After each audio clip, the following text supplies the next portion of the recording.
December 1943. Italian prisoners of war, fresh from the bombed-out ruins and starvation rations of fascist Italy, arrived at American POW camps, expecting brutal treatment instead. They discovered something so shocking, it shattered everything they'd been told about their enemies. As Bing Crosby's smooth voice drifted from camp radio singing "Don't Fence Me In," these battle-hardened soldiers began weeping, not from homesickness, but from the devastating realization that they had been fighting for the wrong side. But what could possibly be so abundant, so impossibly generous about American prisoner treatment that it would make enemy soldiers voluntarily pledge to fight alongside their former captors? December 1943. The winter air cut through the thin uniforms of Italian soldiers as they stumbled from the cattle cars onto American soil. Giuseppe Marcelli pulled his torn jacket tighter around his chest. His stomach had been empty for 3 days. Back home in Sicily, his wife Maria was probably standing in bread lines that stretched around city blocks. Their 2 children had not seen meat in months. The Allied bombs had destroyed most of the factories. Food was so scarce that families fought over potato peels. These Italian prisoners knew what happened to captured soldiers. In German camps, men died from hunger. In Japanese camps, torture was common. The fascist newspapers had filled their heads with stories about American brutality. They expected beatings. They expected starvation. They expected to die far from home. Giuseppe looked around at his fellow prisoners. Marco had a bullet wound in his shoulder that had never healed properly. Antonio walked with a limp from shrapnel that doctors could not remove. These men had fought in North Africa, where the desert sun baked them during the day and the cold froze them at night. They had eaten sand-filled rations and drunk water that tasted like metal. War had taught them that survival meant expecting the worst from everyone. The American guards approached with rifles. Giuseppe tensed his muscles and prepared for the first blow. But something strange happened. One guard offered him a cigarette. Another guard pointed toward a building and said something in broken Italian about food being ready. The prisoners exchanged confused glances. This was not what they had been told would happen. They walked past rows of wooden buildings that looked sturdy and well-built. Giuseppe noticed that the windows had glass that was not broken. The roofs did not have holes. There were no bomb craters in the ground. Everything looked clean and organized. Back in Italy, most buildings were damaged or destroyed. People lived in basements and caves to hide from the constant bombing. As they got closer to the main camp, Giuseppe heard something that made him stop walking. Music was playing somewhere nearby. Not the marching songs of war, but something soft and smooth. A voice was singing in English about wide-open spaces and freedom. The melody floated through the air like nothing Giuseppe had heard since before the war began. Marco grabbed Giuseppe's arm and whispered, "Do you hear that?" Other prisoners had stopped walking too. They all stood there listening to this impossible sound. Music in a prison camp seemed as strange as finding flowers growing in a battlefield. The American guards did not tell them to stop listening. They did not hit them for slowing down. They just waited patiently while the Italian soldiers tried to understand what kind of place they had entered. Something was very different about this American prison camp, and the prisoners were about to discover just how different it really was. The first meal changed everything. Giuseppe stared at his metal tray in complete silence. 3 thick slices of white bread sat next to a pile of mashed potatoes covered in brown gravy. A piece of roasted chicken, bigger than his fist, still steamed in the cold December air. Green beans filled one corner of the tray. A cup of real coffee, not the bitter chicory water from back home, warmed his hands. Marco whispered, "This is more food than my family sees in a week." The other prisoners nodded but could not speak. They had expected watery soup and moldy bread. Instead, they were eating the same meals as American soldiers. Giuseppe took his first bite of the chicken and closed his eyes. The meat was tender and seasoned with herbs he had not tasted since before the war. In the days that followed, the surprises kept coming. Every morning, a red Coca-Cola truck rumbled through the camp gates. The driver, a cheerful American man with a round belly, handed out ice-cold bottles to anyone who wanted them.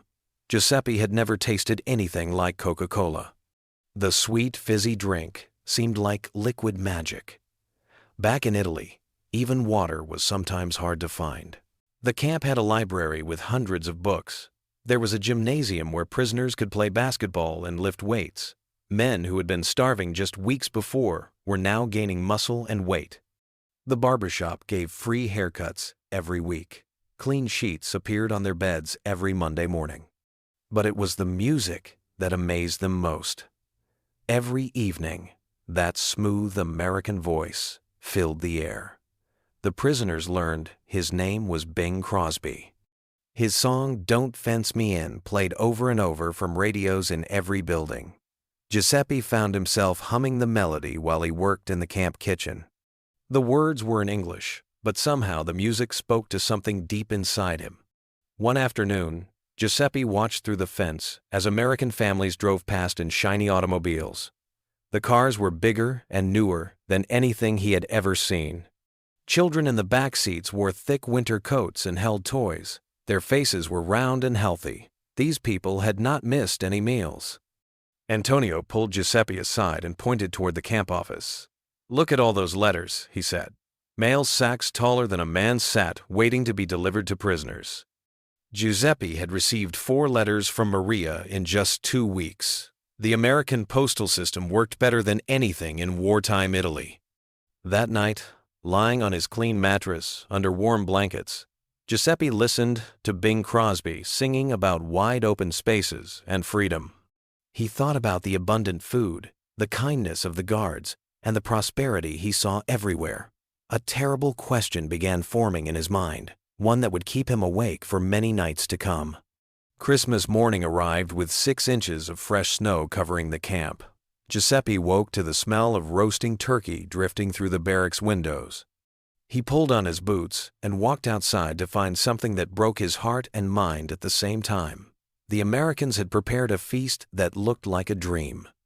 Long wooden tables stretched across the mess hall, covered with white tablecloths. Golden brown turkeys, each one bigger than Giuseppe had ever seen, sat next to mountains of stuffing and cranberry sauce. Sweet potatoes topped with melted butter gleamed under the electric lights. Pumpkin pies, apple pies, and chocolate cakes filled an entire table by themselves. The camp commander, a kind man with gray hair, stood up and wished them all a Merry Christmas in broken Italian. Giuseppe sat down and stared at his overflowing plate. This single meal contained more food than his entire village back home would see in a month. He thought about Maria and the children eating thin soup made from turnip scraps. He thought about his neighbors fighting over potato peels in the garbage. He thought about the fascist leaders who had promised victory and glory while their own people starved. That evening, as Bing Crosby's voice filled the air once again, Giuseppe felt something crack open inside his chest. The song "Don't Fence Me In" seemed to mock everything he had believed about America and Americans. These were supposed to be his enemies, the people who wanted to destroy Italy and enslave its people. But they had given him better food, better shelter, and more kindness than his own government ever had. Marco found Giuseppe sitting alone behind the mess hall, staring up at the winter stars. "I keep thinking about my son," Marco said quietly. "He is 8 years old and has never had enough food to fill his belly. But here, even the prisoners eat like kings." His voice broke as he continued. "What kind of war are we fighting? What kind of leaders sent us to fight against people who treat their enemies better than we treat our own families?" Antonio joined them in the darkness. "The American guard showed me pictures of his hometown today," he whispered. "Every house has electricity. Every family owns a car. The children go to school instead of working in factories." He shook his head slowly. "We have been told lies about everything." Giuseppe pulled out the letter he had started writing to Maria, but could never finish. How could he tell her that their enemies lived in paradise while Italians suffered under their own government? How could he explain that American prisoners ate better than Italian generals? As Bing Crosby sang about freedom and open skies, Giuseppe finally understood the terrible truth. They had been fighting for the wrong side all along. The real enemy was not America. The real enemy was the system that had sent them to die. while keeping them ignorant about how the rest of the world lived. May 1946. Giuseppe stepped off the ship at the port of Naples and felt his heart sink into his stomach. The smell of rotting garbage and unwashed bodies hit him like a physical blow. Buildings stood like broken teeth against the gray sky, their walls cracked and missing chunks from bomb damage. Children with hollow cheeks and dirty faces swarmed around the returning prisoners, begging for food or coins. He walked through the streets of his hometown, carrying a small suitcase filled with American treasures. Inside were 3 Hershey chocolate bars, a pack of Lucky Strike cigarettes, and a small radio that could pick up American music stations. But the most precious thing he carried was invisible. It was the memory of what he had seen and felt in that American prison camp. Maria ran toward him from their damaged house, tears streaming down her thin face. She looked older, and much thinner than when he had left 3 years before. Their children, now 8 and 10, hung back shyly. They barely remembered their father. Giuseppe hugged his family and felt how sharp their shoulder bones had become under their worn clothes. That first dinner back home was a piece of stale bread and watery soup made from cabbage scraps. Giuseppe stared at his bowl and remembered the Christmas feast in America. His family ate in grateful silence, thinking this simple meal was a blessing. But Giuseppe could only think about the abundant food he had left behind in a prison camp. He tried to tell his neighbors about America, but they did not believe him. "Prisoners do not eat better than free men," they said. "You are making up stories." Some people called him a traitor for speaking well of the enemy. Others thought the Americans had brainwashed him. But Giuseppe knew what he had seen, and tasted, and felt. Every evening, Giuseppe turned on his little radio and searched for American music stations.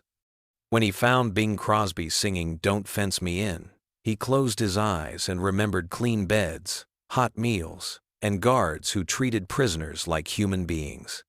The song carried across the broken landscape of post-war Italy like a message from another world. Years passed, and Giuseppe never stopped talking about what he had learned in America.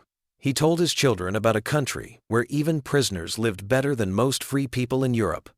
He described supermarkets overflowing with food and families who owned automobiles and radios. Some people listened.